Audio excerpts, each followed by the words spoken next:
Oh, wow. It's the end of the Premier League.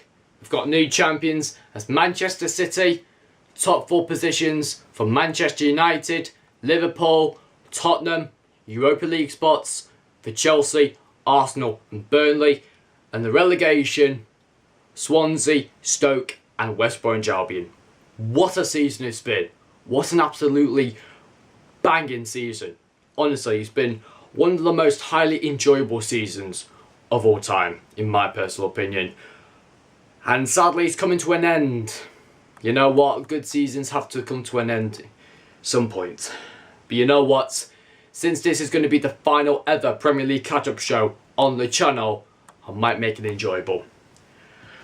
Going to enjoy myself, open up a little bit of a cider, and just enjoy the last Premier League catch-up show of the season, and possibly the last ever Premier League catch-up show on the channel. Cheers!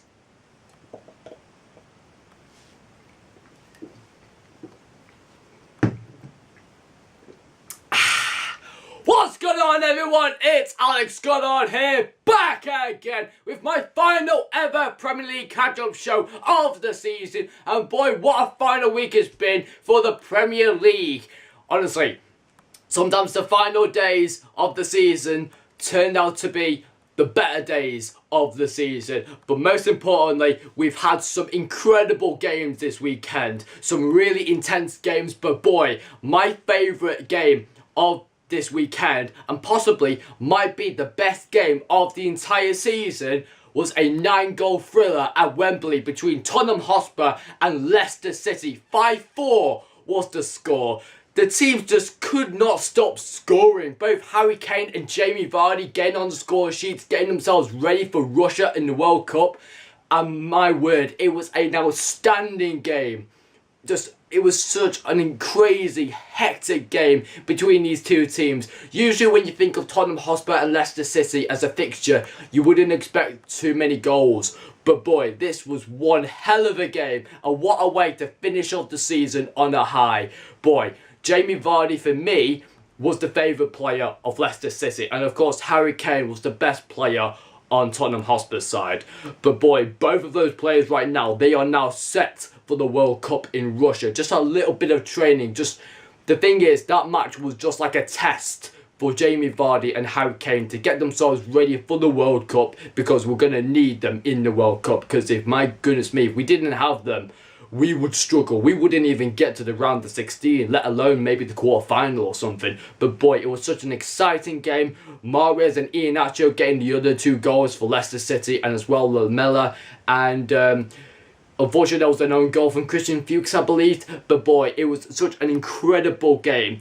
Both of the teams, they did have really weak defensive, but boy, the strengths in the midfield is just brilliant between both of the teams. It's just what a game to finish off the season. I have to say, that game for me is the game of the season, and I may even say what was my favourite goal of the month when it comes to my season review next week.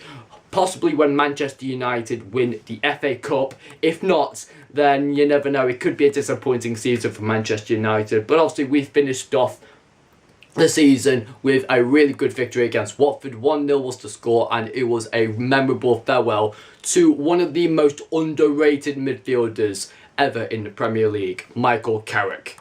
Fortunately retiring from the game and retiring from football, but he will be part of Jose Mourinho's coaching staff next season. But Michael Carrick has served Manchester United really well. He is one of the greatest players that we could ever have. One of the greatest midfielders. So underrated. He has the composure like not many other our midfielders have nowadays. But boy, he has the composure. He has the calmness.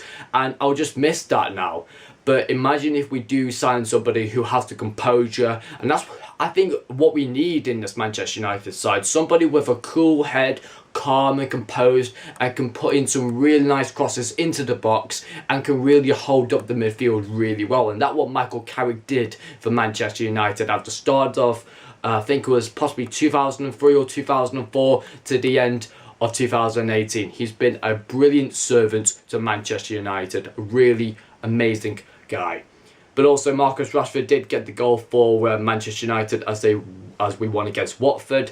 But then again, it wasn't really an exciting game to finish off the season. It was just nice and a good victory just to finish off the season. But what would really finish off our season on a high when we win the FA Cup against Chelsea on Saturday? That would be very, very, such an amazing game. But I just cannot wait for it, because that would be a season decider. Who has the better season, Manchester United or Chelsea? And speaking of Chelsea, boy, they had a dreadful day at St James's Park against Rafa Benitez's Newcastle United. But boy, Newcastle United went riot around Chelsea. They embarrassed Chelsea like never before.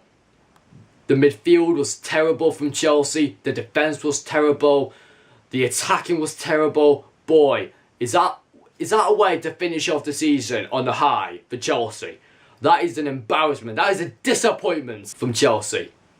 My word. I've never seen Chelsea getting so embarrassed and get defeated so easily like that against Newcastle United. But credit to Newcastle United. Jonjo Shelvey, Ayoze Perez, Dwight Gale, all those really good players of Newcastle United. And this is one of a interesting question that I want to ask you.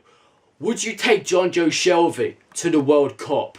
In my personal opinion, I would take him, because he has something that no other midfielder has. I mean, the only one that I could compare Jonjo Shelvey to would be Jack Wilshere. The thing is with Jack Wilshere, he gets injured very, very easily, and I don't think he has the composure and the mentality to go forward in the midfield. When Jonjo Shelvey has the ball, his automatic initial thought is, right, can I pass it forward?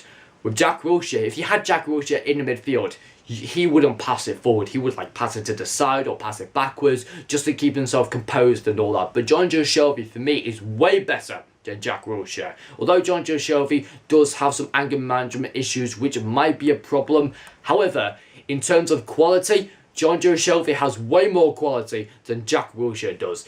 Jonjo Shelvey is not likely to get injured, but boy, he is a fantastic player. He puts in some amazing crosses into the box, and he creates some amazing assists for Newcastle United. Like I said, all of the goals that you see from Newcastle United have Jonjo Shelvey involved, because he's a true key player in that midfield of Newcastle United. He keeps the whole game calm and composed, and he really puts in quality when it's necessary. And he's one quality player that Newcastle United have been really, really happy about, because look at their season right now. At the start of the season, they were terrible. They weren't really the best team that could get the best results. But boy, at the end of the season, look at them now. Players like Dwight Gale, Ayoze Perez, the defenders, the midfielders, all of the Newcastle players have done really, really well this season. Another team that I have to credit and also got a really good victory was Burnley versus Bournemouth. And Bournemouth got a late winner against Burnley. I thought it was going to be a 1-1 draw, which was unfortunately my prediction. And then Bournemouth had to ruin it. But the thing is, they are the comeback kings. They were 1-0 down at half-time. And then when they came back into the game with a Josh King equaliser, and then Callum Wilson scored the last-minute winner for Bournemouth, which gives Bournemouth a total of around about 44 points. And you know what? That is a fantastic season for Bournemouth. You know, they are the comeback kings of this Premier League season. Imagine how many times that Bournemouth had to come back down from so many dead and buried results. Like at half time they were 2-0 down. You would think no way Bournemouth can come back from this, but Bournemouth proved everyone wrong. Look what happened to Chelsea at Stamford Bridge when Bournemouth faced them. Got battered 3-0 against Bournemouth. That is just incredible. But also, look at the way how they handled Arsenal. Look at how the way they handled against Burnley and Southampton and all those other teams. They've done really, really well this season, Bournemouth, and credit to them. I think they could even get a Europa League spot next season, because you can see how much quality they have on the ball. Players like Jermaine Defoe, Callum Wilson, Josh King, Charlie Daniels. I think they need to bring in some more midfielders and possibly some more defenders to really tighten up that defensive midfield to make themselves so compact and to make their defence truly magnificent, so that no other team can concede against them. So it'll be really great if Bournemouth can do that. But what a season Burnley have had. My word, Europa League football. Boy, I mean, many pubs around Burnley are going to be named after Sean Dyche because, to be fair, he's done an incredible job for Burnley. Such a fantastic manager, and Burnley with some amazing quality players.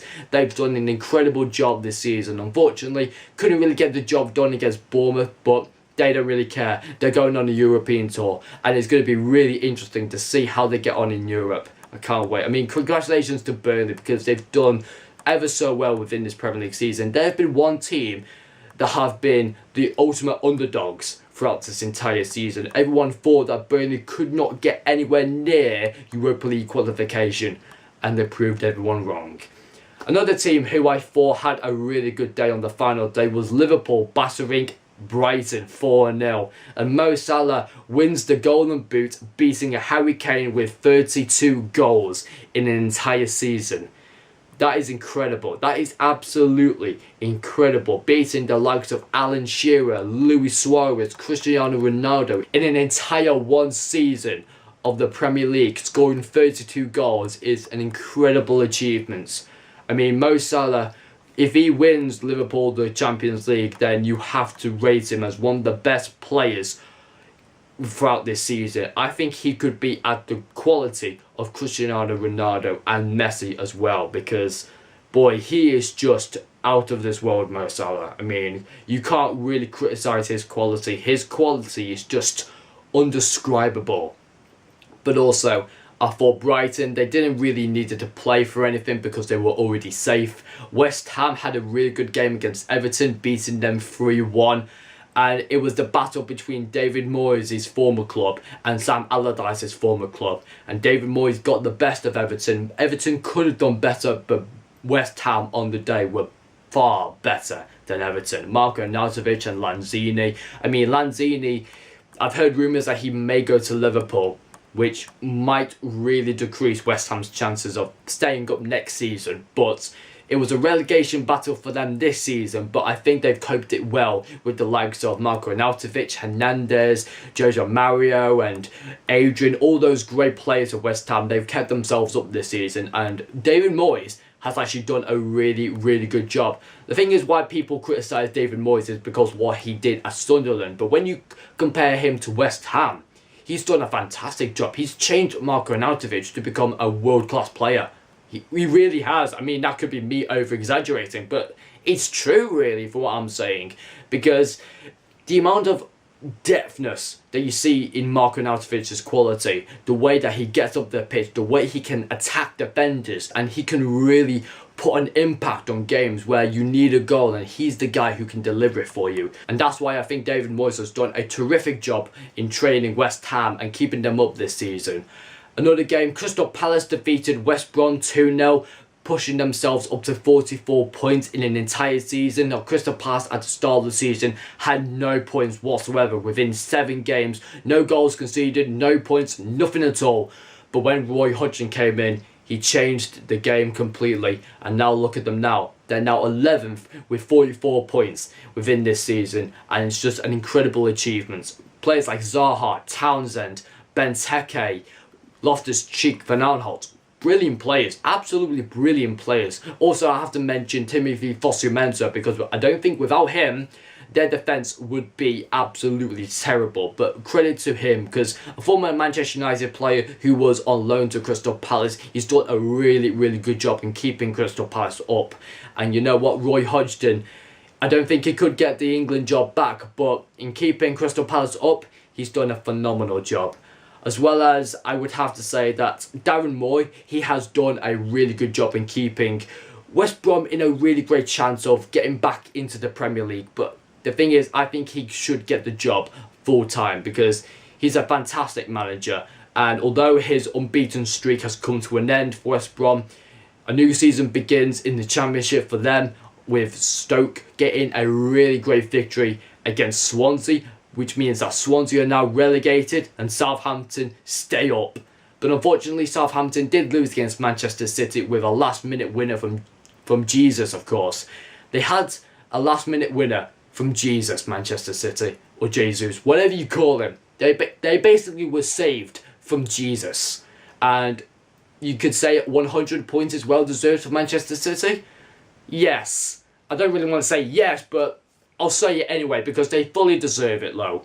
I mean, the quality players, again, quality players of De Bruyne, Aguero, Sane, Sterling, Ederson, Kompany. Why have I said Kompany? I mean, to be fair, credit to all the players of Manchester City and Guardiola, because they could do a treble winning season next season. I think they can, but Manchester United, though, we need to buy more players. We need to really challenge them. We need to be the team right up against their necks. We're going to be the team breathing down their necks next season, and they're going to be worried that we might actually catch up to them. We might actually win the title next season, but who knows? I think Manchester United definitely need more quality players for next season. But boy, it's been an incredible season so far, and most importantly, guess what happened? Arsenal won a game away from home. It's a miracle. Finally, Arsenal have got an away win in 2018 after so many away games against Newcastle, Brighton, Swansea, Spurs, and even Leicester City. Boy, Arsenal have finally won an away game in 2018. You know what? That's been coming for such a long time, and Arsene Wenger deserves it. As his final game as Arsenal manager, he fully deserves it. Because you know what, the players have worked hard. He has worked hard throughout over 22 years of being Arsenal manager. And what a way to finish off his career on a high with an away win that many fans were so desperately wanting to have at the end of the season.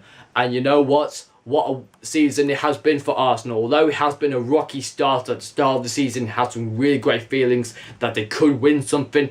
But then it's always the period between January, February, March, April, where they just really go downhill. But for me, in May, it's always a great way to give Arsenal a winning high at the end of the season. And especially for Arsene Wenger, winning against Huddersfield 1-0 from Aubameyang's goal against Huddersfield completely sums up Arsene Wenger's era as a whole. But also, it's a really great victory for Arsenal as they get their first win in 2018.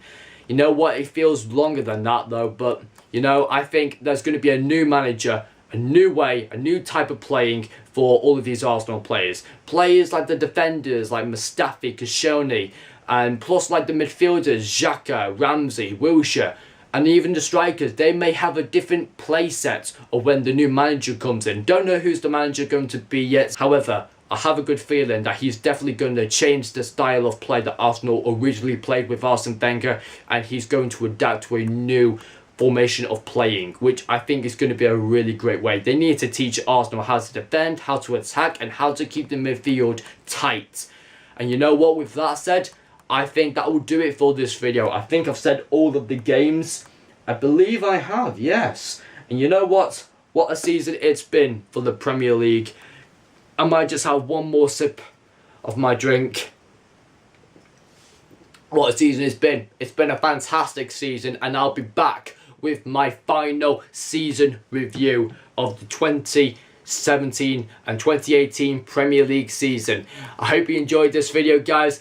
Be sure to like this video. Please comment down below what did you think about these games this weekend, and also comment down below your favourite ever Premier League moments throughout this season. And do please subscribe to this channel for more amazing videos. Thank you so much for watching, everyone, and I'll see you all next time for a brand new video. Possibly my Doctor Who videos will be coming very, very soon, maybe within the next few weeks or so. But just to let you know that within 2 weeks or so, I'll be going on holiday, because I really do need a rest from this season, and plus I need a break from my work at college and from work of what I've been doing over the past couple of weeks. It's been tricky trying to get videos out, but you know what?